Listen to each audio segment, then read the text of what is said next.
This is One on One.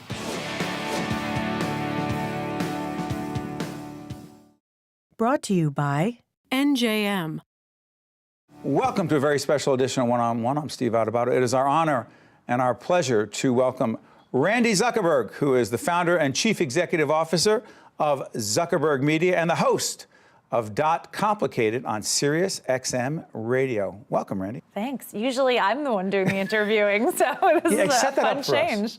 On the Sirius show? Yes, I'm on Sirius XM on Wednesdays, business radio, and I like to bring on entrepreneurs doing interesting things in tech. But then the show's called Complicated, so we talk about the great uses of tech, and then we talk about kind of the complicated side of it. How much do you like being on this side of it, asking, listening, following up, learning?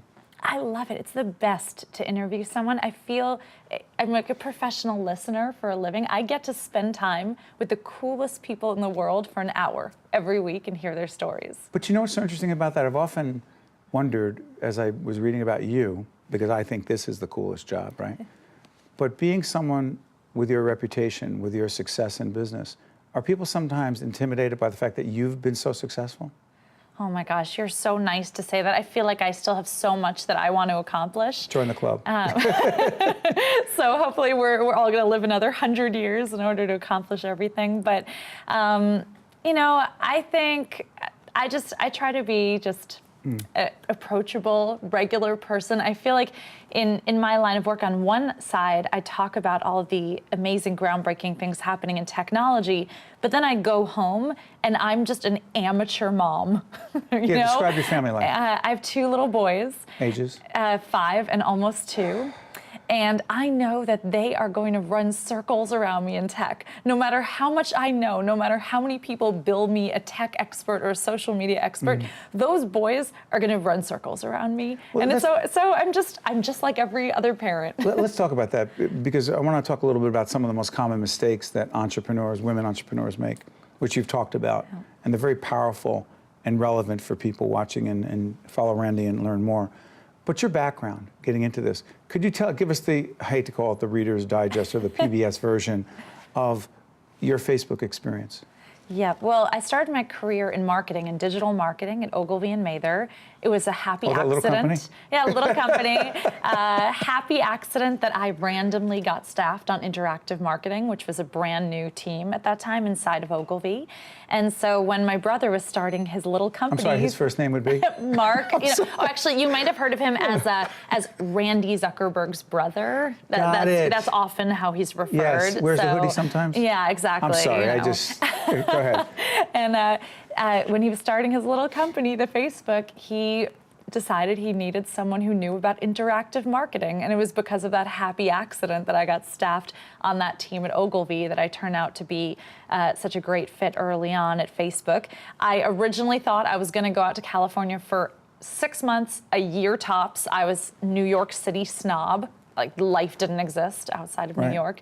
10 years later, public company, 2 children, it was still out in California, and just recently made the move back to New York City. So Silicon Valley, New York City, do the comparison, do the math. Night and day. I mean, on one hand, Silicon Valley is this incredible place, so intellectual. I mean, you go into any restaurant, any cafe, and you just feel the American dream is alive there, the electricity. On the other hand, though, it's a one-industry town. So you go into every cafe, someone has a laptop open, pitching an investor. All tech? All tech. Every conversation is the same, and your friends, your colleagues, it all kind of blends. Whereas New York City, on the other hand, you have this vibrant city where you're constantly meeting and interacting with people from all over the world, every industry. I could go for weeks without having a conversation about tech with folks in New York. You have to kind of seek out that tech community. So there were some things that were wonderful about being in that idealistic, let's disrupt the world, Silicon Valley, and there were some things I really missed. So when you come back, your passions include entrepreneurship. Yes. And why disproportionately women in entrepreneurship? Because obviously technology as well, and being a family person, et cetera, et cetera. But I'm sorry for interrupting, but explain that women in entrepreneurship And do you think it's different for those of us who are men who see ourselves as entrepreneurs? I think the women in entrepreneurship was something I've come into over the years. You know, I spent a lot of time, Steve, being the only woman in the room in Silicon Valley. Is that right? It's just one of those sad truths of tech, because there are so few women graduating from computer science school programs. There's so few women getting hired into those companies, getting funded. It's a self-perpetuating cycle, and you find yourself in these really weird situations, like at giant tech conferences where the line for the men's room is circling around the building and the women's restroom is empty. And there were times that I would send off an email and I would show up at the meeting and people would be visibly disappointed because they thought Randy was a boy.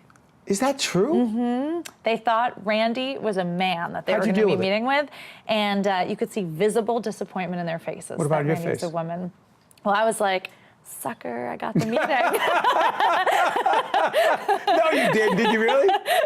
Did you learn to anticipate internal, it? that was the internal You're right. dialogue. You didn't manifest that. That's right, I did because not you're more under manifest control. that. But you got used to that. Well, not used to it, but you got used to, you knew you were going to get that. So I got used to putting on that thicker skin of kind of toughening up, of being the woman in the room. But it really made me feel like, okay, I have a responsibility to encourage that next generation of female entrepreneurs and to mentor, handhold them, invest in them, give them that leg up so that a generation from now, I'm not the only woman in the room. Right, so let's talk about that. On Oxygen, Quit Your Day Job is the gig you have there. Just finished the season? Just finished season one. Designed to do what, the show? Designed to inspire young women to think of themselves as entrepreneurs. These are the women that you see on this Oxygen show. They are not what you think of in your brain when you think of an entrepreneur in America. These are school teachers, single moms. We have all kinds of ethnic, racial, gender diversity on the show that I think in America's minds, when you think of what an entrepreneur, business person in America looks like, you have an idea in your head, and it's not any of these amazing women. What was so interesting is you mentioned the three most common mistakes that entrepreneurs can wind up making. They don't know their numbers, they don't toot their own horn, and they choose a co-founder with the same skills. Break that down for us. All right, so first of all, I think women walk into the room if they're asking for a raise, if they're negotiating, and they tend to use qualifiers like, I worked hard for this, I deserve this, like, I really want this, and that's great. That makes me want to give someone a hug. It doesn't make me want to open my checkbook Was Sheryl and Sandberg fund them. right on this? Was Sandberg right on the leaning in? Oh, well, definitely. I think women... Because that's not leaning in. Saying, well, I've worked hard and... That's right. No, so what I say women have to do is they have to come in armed with data and statistics. They can't walk in saying, I worked hard, I deserve this, I earned this. They have to say, no, I have elevated our revenue by X percentage. Comparable salaries to exactly what I am doing are X. Come in armed with data. Numbers. Exactly, because no one can argue with numbers. I can argue with you walking in saying, I worked really hard and I want this. And my opinion is maybe you could have worked harder. That's right. Can't argue the numbers. That's right. Can't argue. So come in with stats and data, and that's something I pushed all of the women on the Oxygen show to walk into the room with. What about tuning your own horn? What about that whole thing about... I coach people in my other life and do a lot of executive leadership coaching, and I found disproportionately that a fair number of women, when I say, why should you become a partner in this law firm or accounting firm, whatever it is, they don't want to talk about themselves. And we men very often talk too much about ourselves. Go ahead. And that's a great example, because when Every guy in the control room, everyone in the studio is like, yeah, we do. What is that? It's so funny. When guys come to pitch me about their startup, the first thing they do is walk in the room and tell me how awesome they are. Like, without a doubt, that's the first thing they do. And I'm like, okay, let's move past that to your startup. Women will come into the room, they'll immediately start talking about the company. They don't talk, I mean, it could be the most qualified, amazing, credentialed woman. She won't even talk about herself. So what I always tell women to do if they're uncomfortable bragging about themselves, get a peer group around you who will. For example, I'm part of this awesome group called Women in Tech in New York. Women in Tech in New York City. In New York City. And if there's a great article written about one of the women in the group, they'll email it to the group and say, I don't feel great posting this about myself. Will all of you post this about me? That's a great idea. So get a peer group that'll scream to the rooftops for you. Love it. And the last part on that, because I want to talk about your book before I let you out of here.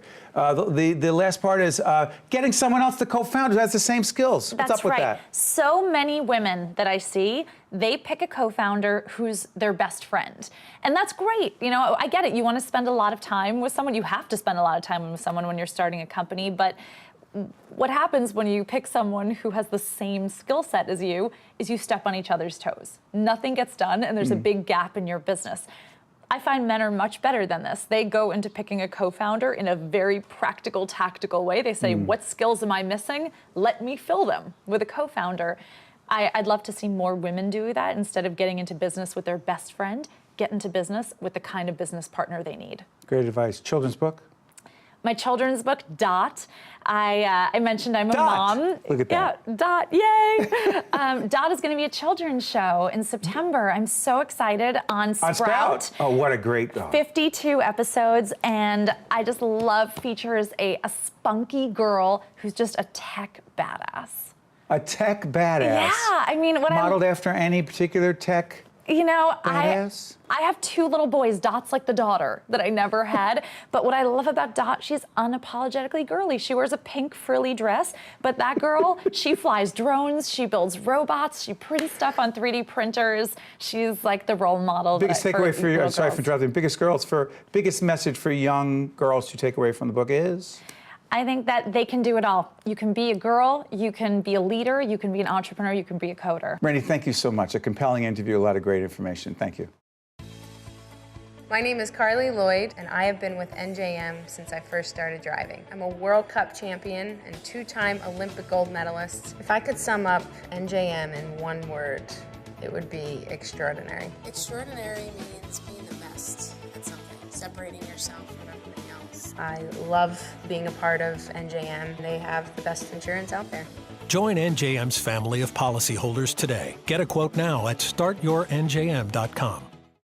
Also brought to you by Holy Name Medical Center in Teaneck, New Jersey, the Northward Center, and by the New Jersey Office of the Insurance Fraud Prosecutor.